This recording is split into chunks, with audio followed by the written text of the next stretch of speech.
All right, so I'm going to go ahead and get back to this clip. Joined by the executive director of the ports of Los Angeles and Long Beach, Gene Soroka, and Mario Cordono. I apologize, Mario. And the president of the International Longshoremen's Union, Willie Adams. Los Angeles and Long Beach are home to two of the largest ports in America, and together these ports are among the largest in the world.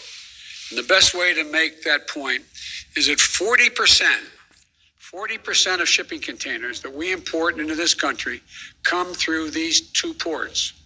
And today we have some good news. We're going to help speed up the delivery of goods all across America. After weeks of negotiation and working with my team and with the major union retailers and freight movers, the Port of Los Angeles announced today that it's going to begin operating 24 hours a day, 7 days a week.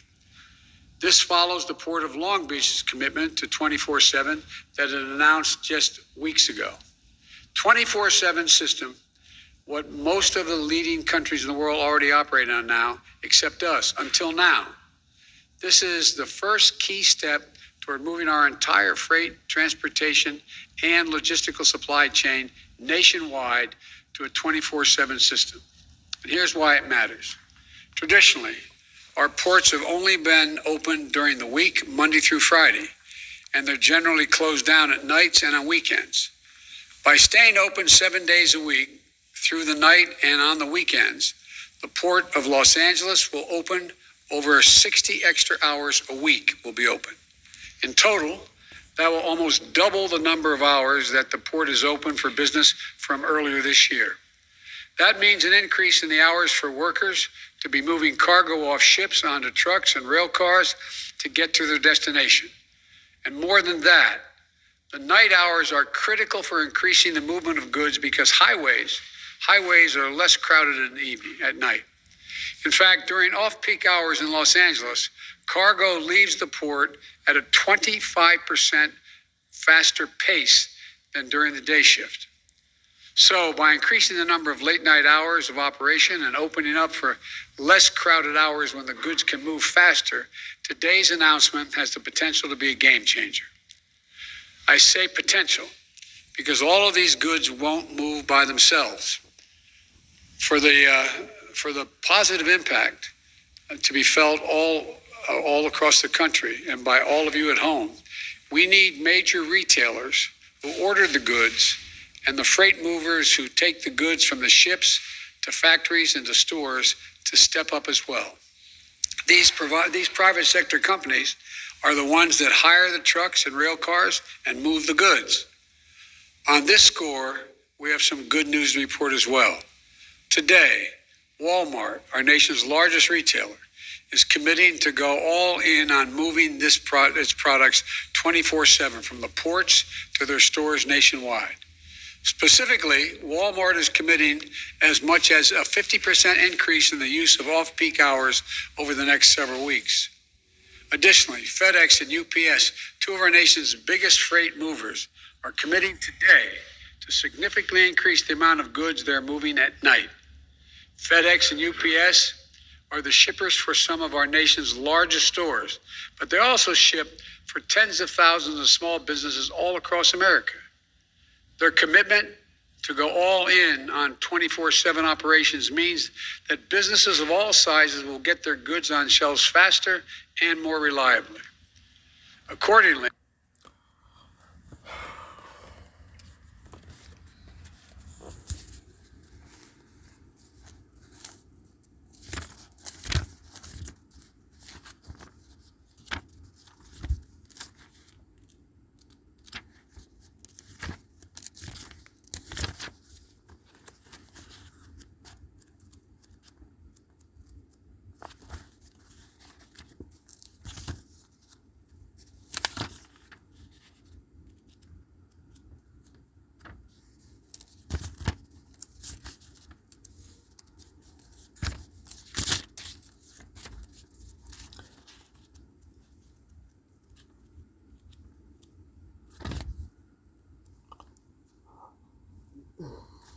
Damn.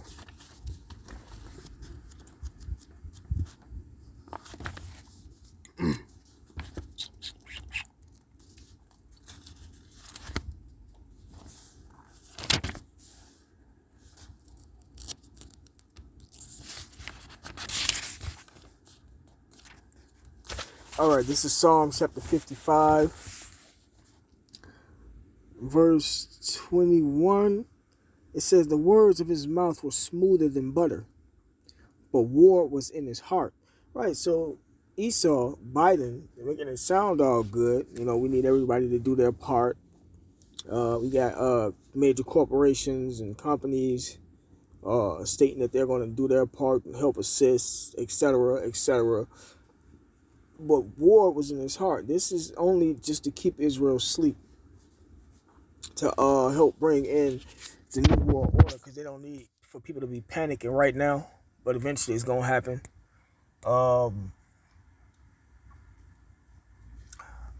Also, in this same address, if I'm not mistaken, I'm gonna put the video up next. He stated that to help get the process moving, also that he was leaving it up to individual states, if I'm not mistaken, or governors to implement the National Guard to help the process. And as soon as he said that, if you didn't know anything else that he was speaking on, or believed everything else he was speaking on, as soon as he said that, you're supposed to be like, oh yeah, no, that's just a setup to help get these troops in place. They want to bring in this new world order as deceitfully, as gradually, under the radar as possible. And I'll be able to find the clip how Russia did it with Crimea. When the U.S. tried to take over Crimea, the Russians said they was going over there to assist. In Russia, the Russians are Edomites also. The Russians said they were going over there to assist the Crimeans because they needed resources, etc. And they went up in there and had their troops on all white trucks, looking like regular Joe Smoes and shorts and everything. They didn't look like troops, but they did look like troops. That's why you have to watch and read and study and everything. But if you was a regular Joe, you know, like, they just going over there to bring in food and this, that, other. And actually, that was their military. They sent their military over there in all white trucks and dressed down as regular civilians to go over there and take over Crimea, because Crimea was formerly a part of the USSR or still a part of Russia. I forgot the specifics, but that's the same thing that Esau is using on the Americans, man. So, but that's why the Lord said you're supposed to watch and call Allah by Shema for the wisdom, knowledge, understanding to understand this, man. Because Esau, they just using the same tactics. Just using the same tactics over. If it ain't broke, don't fix it. Hence the reason why the supply chain is causing so much crazy chaos, because they using the same tactics of devaluing the currency, implementing the agent provocateurs. They got the guys, they write the addresses, how to address the nation, and then implement the witchcraft. Esau's been using the same tactics and agenda, and it's been working for him, man. But it's not going to deceive the elect, like the scriptures say, man. So, according to one estimate, together, FedEx and UPS alone move up to 40% of packages in America, up to 40%. And other companies are stepping up as well. They include Target, Home Depot, and Samsung, that have all committed to ramp up their activities to utilize off-peak hours at the ports. So, the commitments being made today are a sign of... And they make it seem like they doing this and bringing back jobs, etc., or helping implement more jobs. Just people don't want to work. All that is BS, man. All of that is BS. All of a sudden now there's jobs and everything, but don't worry about it. Major progress in moving goods from manufacturers to a store or to your front door.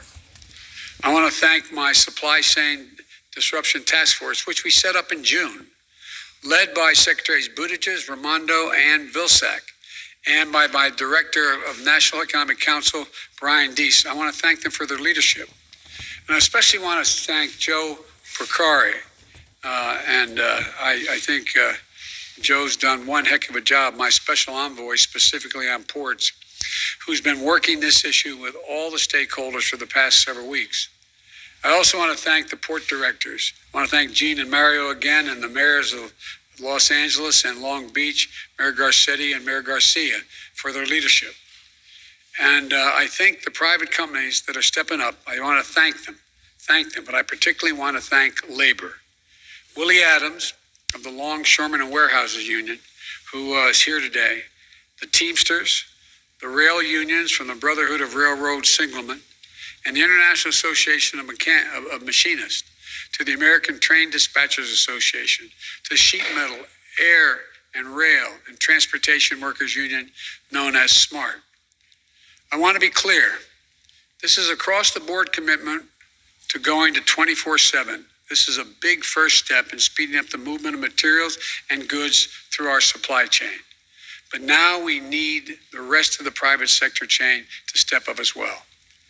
This is not called a supply chain for nothing. This means that terminal operators, railways, trucking companies, shippers, and other retailers as well. Strengthening our supply chain will continue to be my team's focus. If federal support is needed, I will direct all appropriate action. And if the private sector doesn't step up, we're going to call them out and ask them to act.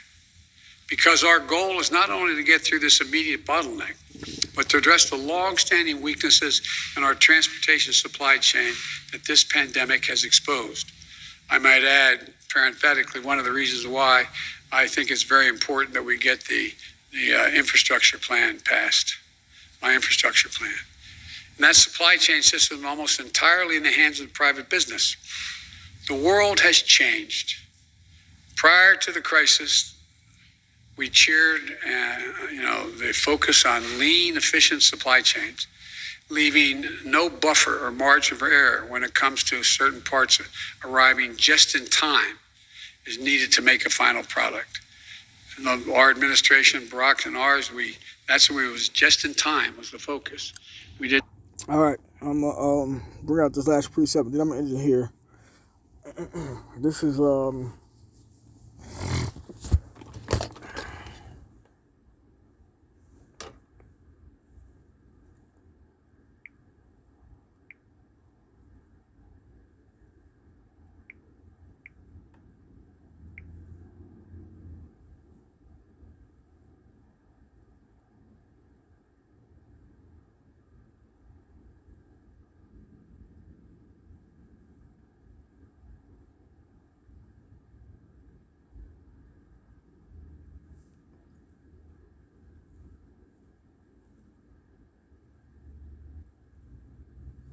is Amos chapter 5, verse 21. It says, I despise your feast days, and I will not smell in your solemn assemblies.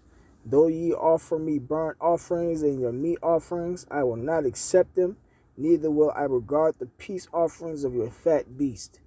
Take thou away from me the noise of thy songs, for I will not hear the melody of thy vows. Right, and I brought this precept in because for the holidays, the reason why they trying to get this supply chain thing going, is so that they can supply everybody with their gifts for the holidays, because that's been one of the main focuses, is to make sure everybody get their gifts for the holidays, because they saying that people might not get the gifts due to the supply chain issue. But even then, even when the gifts do come, if they come, the prices, they said that the prices of the gifts are going to be high.